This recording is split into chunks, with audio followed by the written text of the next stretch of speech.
Namun dalam perkara nomor 90 dan 91 dengan isu konstitusional yang sama, yaitu berkaitan dengan syarat minimal usia calon presiden dan wakil presiden, hakim terlapor 1 justru hadir dan ikut membahas dan memutus perkara Aquo, dan khususnya untuk perkara 91 diputus dengan amar dikabul sebagian. Sungguh tindakan di luar nalar yang bisa diterima oleh penerangan wajar.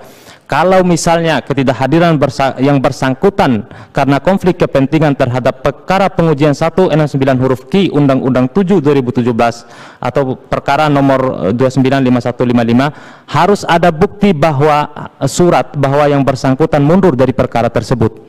Tapi pernyataan kemudian kenapa yang bersangkutan justru ikut membahas perkara pengujian pasal yang sama dalam perkara 90 dan 91. Dan kalau misalnya ketidakhadiran hakim terlapor 1 karena sakit, maka harus perlu ada bukti bahwa pada hari itu yang bersangkutan sakit, seperti misalnya keterangan dokter dan lain-lain. Menurut kami, dua alasan ini memiliki bobot penting untuk membuktikan pelanggaran etik dan perilaku hakim terlapor 1. Apabila tidak ada bukti mundur dari perkara dan keterangan sakit, maka patut diduga hakim terlapor 1 telah dengan sengaja menghambat mahkamah memberikan putusan, dan kesengajaan tersebut diduga memiliki unsur kepentingan sehingga melahirkan keputusan, maaf saya pakai bahasa jalanan, biang kerok keributan yang sedang dipersoalkan oleh masyarakat termasuk para pelapor sekarang ini. Bahwa kalau sekiranya hakim terlapor 1 tidak dapat membuktikan alasan ketidakhadirannya dalam angka 14 di atas, maka hakim terlapor 1 diduga kuat melanggar kode etik dan perilaku hakim dalam perkara 29 karena memiliki konflik kepentingan dengan perkara yang dimohonkan oleh Partai Solidaritas Indonesia tersebut. Sebab partai yang menjadi pemohon dalam perkara Aquo dipimpin langsung oleh keponakan dari pihak istri hakim terlapor 1, yaitu Kaisang Pangarep sejak tanggal 25 September 2022. Berdasarkan fakta tersebut, seharusnya hakim terlapor mundur dari perkara Aquo.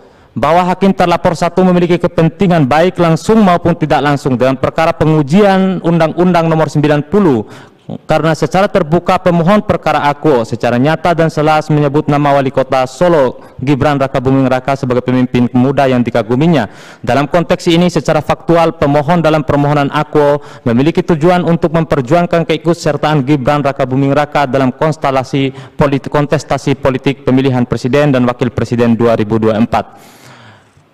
Gibran Rakabuming Raka sendiri sudah digadang-gadang untuk maju dalam konstelasi pemilihan presiden dan wakil presiden 2024, dan itu sudah beredar luas di masyarakat. Terbukti yang bersangkutan akibat ada putusan MK nomor 90 akhirnya dapat ikut dalam pemilihan presiden dan wakil presiden yang sebelumnya tidak memenuhi syarat sebagai calon presiden dan wakil presiden menjadi memenuhi syarat dan telah mendaftar di Komisi Pemilihan Umum.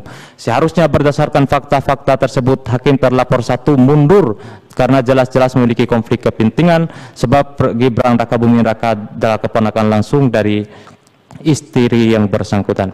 Bahwa berdasarkan uraian angka 16-17 di atas, maka keikutsertaan hakim terlapor 1 dalam perkara 29 dan perkara 90 secara nyata dan terang melanggar ketentuan PMK nomor 9 PMK 2006 tentang pembentukan deklarasi dan kode etik perilaku hakim mengenai prinsip ketidakberpihakan.